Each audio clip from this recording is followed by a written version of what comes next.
October 9th, 1974, Frankfurt, Germany. A man dies alone in a cramped apartment, alcoholic, bankrupt, forgotten. His funeral, hundreds of Jews weeping at his grave. His burial site, Mount Zion, Jerusalem.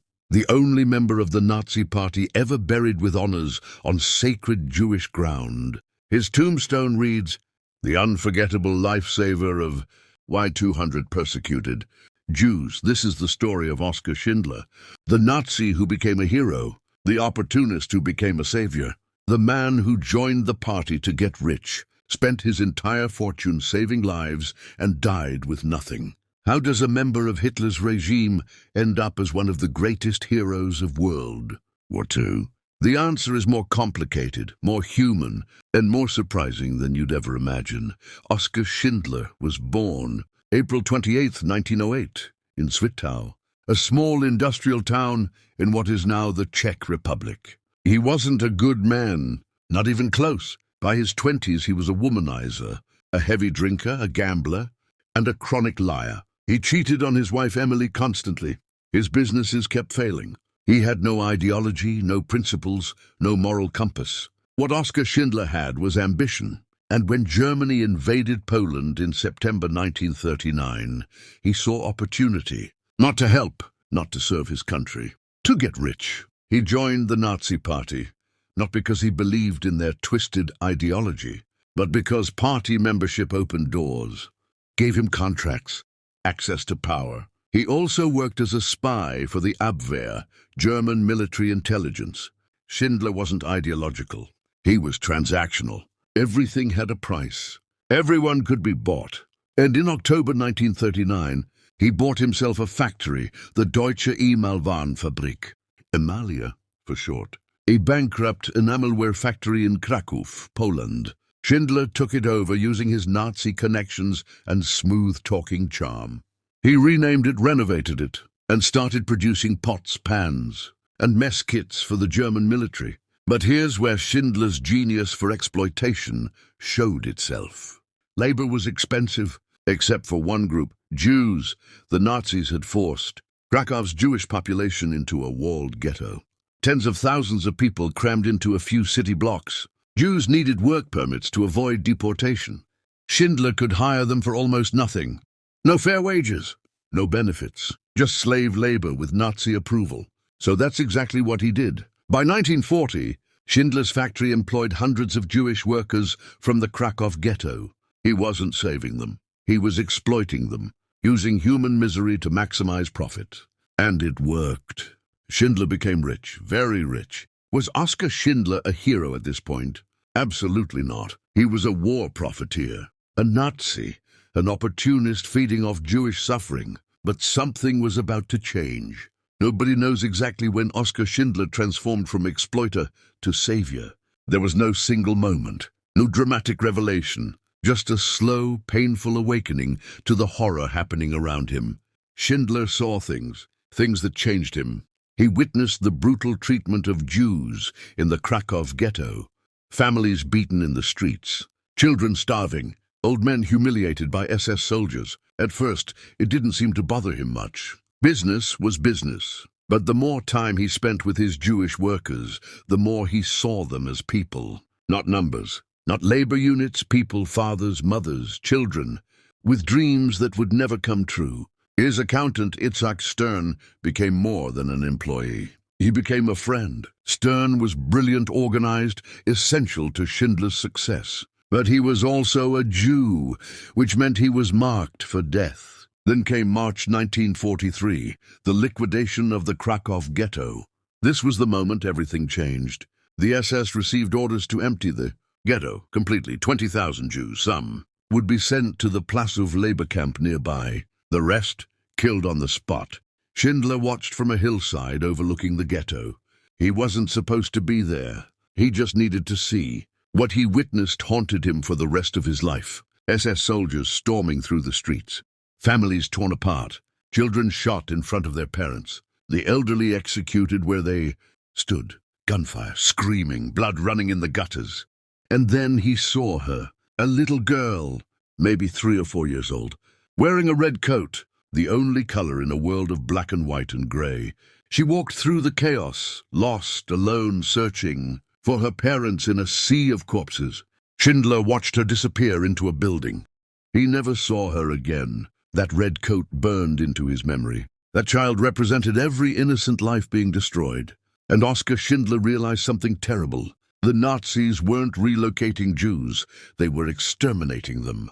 Every single one, including his workers, including Stern, including that little girl in the red coat. Something broke inside Schindler that day. The opportunist died. The hero was born. From that moment on, Oskar Schindler had a new mission. Save as many Jews as possible, no matter the cost. But how do you save people from a regime designed to murder them? Schindler's answer was brilliant and simple: make them essential. He went to Nazi officials and argued that his Jewish workers were irreplaceable. Skilled metalworkers, expert machinists, critical to the war effort.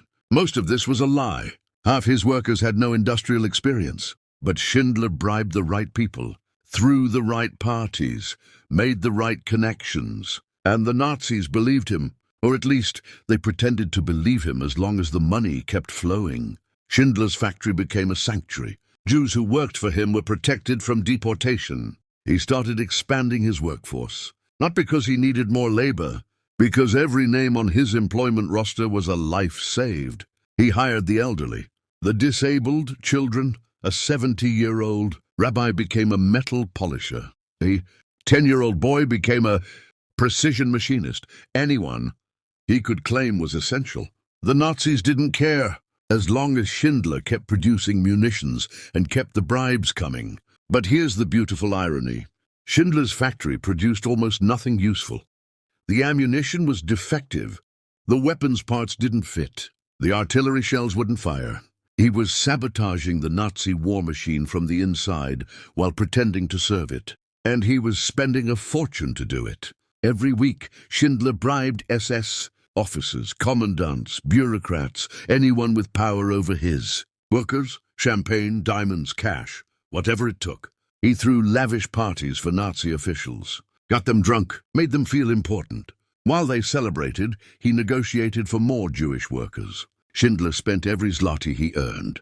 Then he started spending borrowed money. Then his personal savings. His entire fortune disappeared into bribes. But every bribe bought time. Every party saved lives. His wife Emily asked him once why he was doing this. Why risk everything? He didn't have a good answer. He just couldn't stop. By 1944, the Nazi final solution was accelerating. Camps across Poland were being liquidated.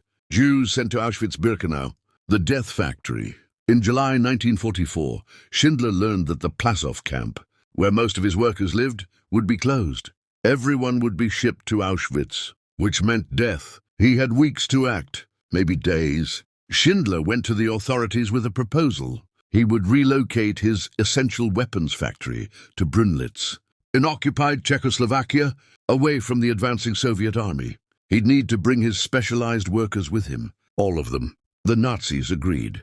But there was a problem. He needed a list, an official list of workers approved for transfer.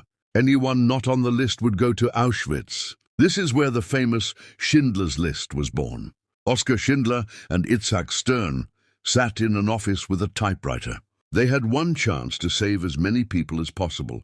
Stern suggested names, families, skilled workers who'd been with them from the beginning. But Schindler kept adding more. People with no skills, children too young to work, elderly people who'd be killed. Immediately at Auschwitz, rabbis, intellectuals, entire families. Stern questioned some of the choices.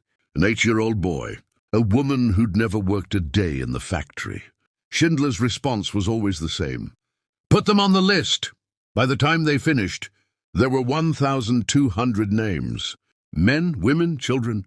Each name represented a life. The list was life. Everything outside the list was death.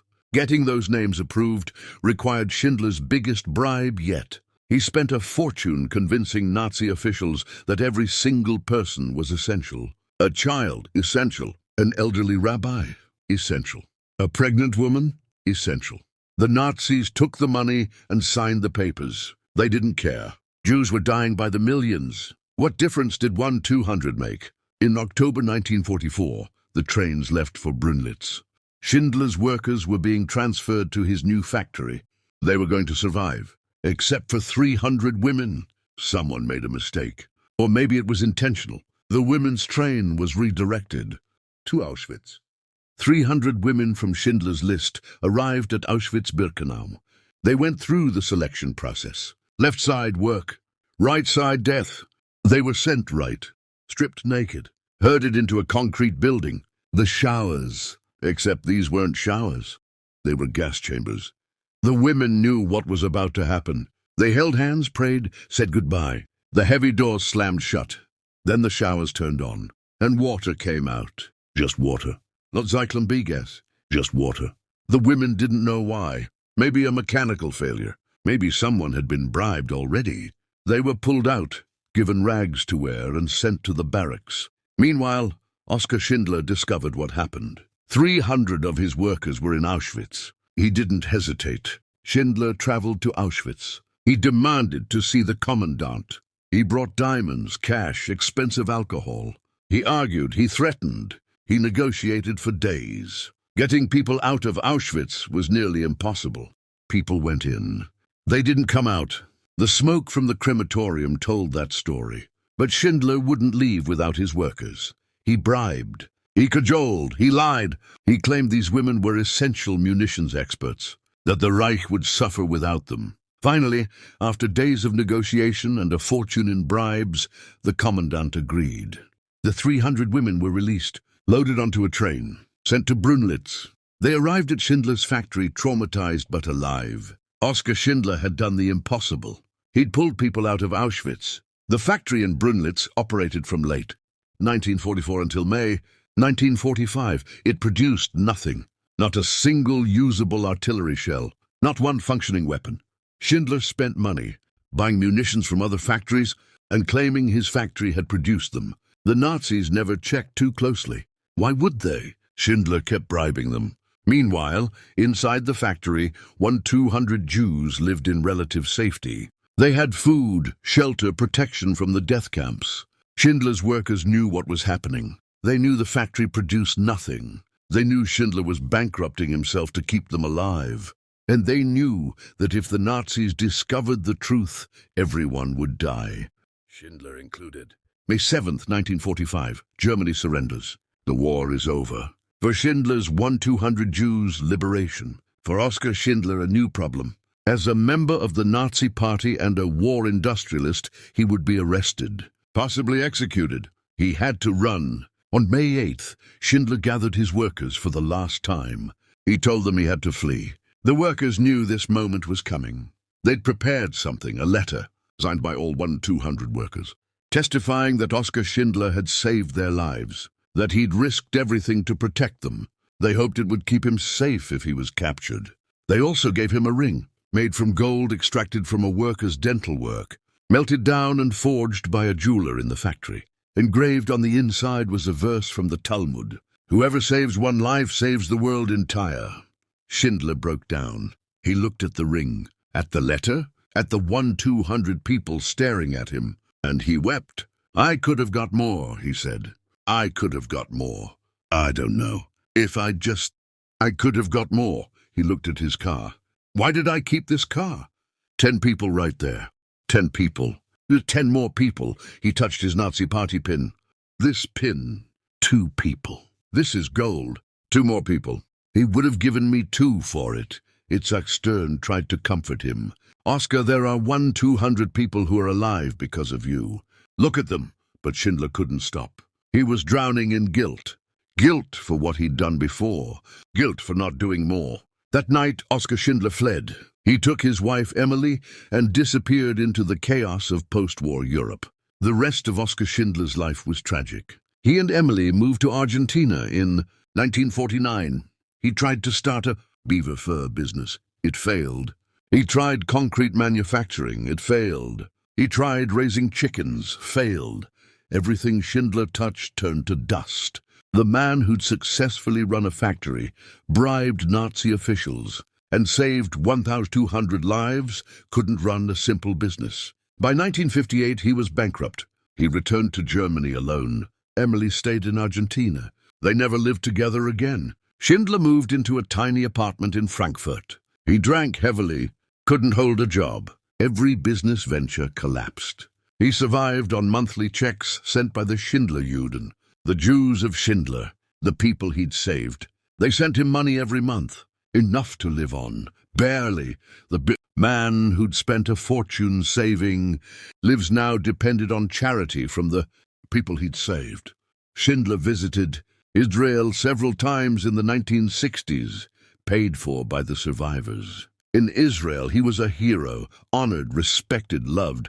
But in Germany, he was forgotten. Just another failed businessman, an alcoholic living alone. Nobody cared that he'd saved just 200 lives. Germany wanted to forget the war, forget the Nazis, forget everything. Schindler fell into depression. The only thing that kept him going were the letters from survivors, telling him about their children, their grandchildren, lives that existed because he'd written their names on a list. In 1962, Yad Vashem, Israel's Holocaust memorial, recognized Oskar Schindler as righteous among the nations, the highest honor for non-Jews who saved Jewish lives during the Holocaust. A tree was planted in his honor in Jerusalem, the only member of the Nazi Party ever given this recognition. October 9, 1974. Oskar Schindler dies in Hildesheim, Germany. He's 66 years old. Cause of death, heart failure brought on by years of alcoholism. He dies alone, broke, forgotten by his home country, but not forgotten by the people who mattered. His funeral is held in Frankfurt. A handful of people attend. Then his body is transported to Israel. Per his final request, Oskar Schindler is buried on Mount Zion in Jerusalem, the Catholic cemetery, the only former Nazi Party member ever buried there. Hundreds of Schindlerjuden attend. They travel from around the world, old men and women, children and grandchildren of the 1-200. They weep at his grave. They place stones on his tombstone, Jewish tradition for honoring the dead. The man who died alone in Germany is mourned by hundreds in Jerusalem. His tombstone is simple. It reads in German and Hebrew, "The unforgettable lifesaver of 1-200 persecuted Jews." Today, more than 8,500 people are alive because of Oskar Schindler. Descendants of the man 200 names on his list, children, grandchildren, great-grandchildren, entire family trees that wouldn't exist if Schindler hadn't spent his fortune and risked his life. In 1993, Steven Spielberg made Schindler's List. The film won 7 Academy Awards, including Best Picture.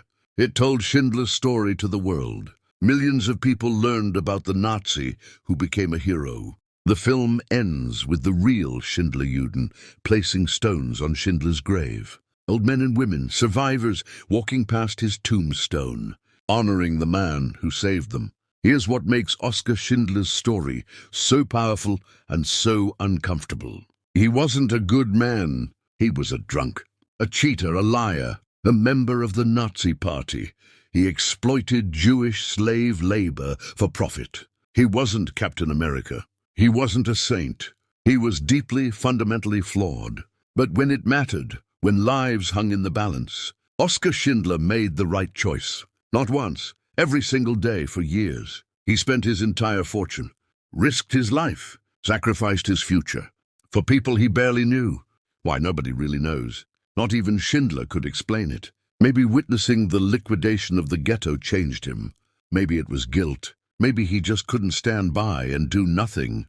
Whatever the reason, Oskar Schindler proved something important about human nature. Heroes don't have to be perfect. They don't have to be saints. Sometimes the most unlikely people, the most flawed people, step up when it matters most. The ring the workers gave him, engraved with the Talmudic verse, says it all. Whoever saves one life saves the world entire. Schindler saved 1-200 lives, which means he saved 1-200 worlds. And those worlds created 8,500 more. And those will create thousands more. The ripple effect of one man's decision is immeasurable. Oskar Schindler joined the Nazi Party to get rich. He ended up broke. He wanted wealth and success. He died alone in a cramped apartment. But his legacy, thousands of people alive today because one flawed, complicated, Imperfect man decided that some things matter more than money. That's the power of one person. That's the lesson of Oskar Schindler. You don't have to be perfect to be a hero. You just have to do the right thing when it matters most, even if it costs you everything.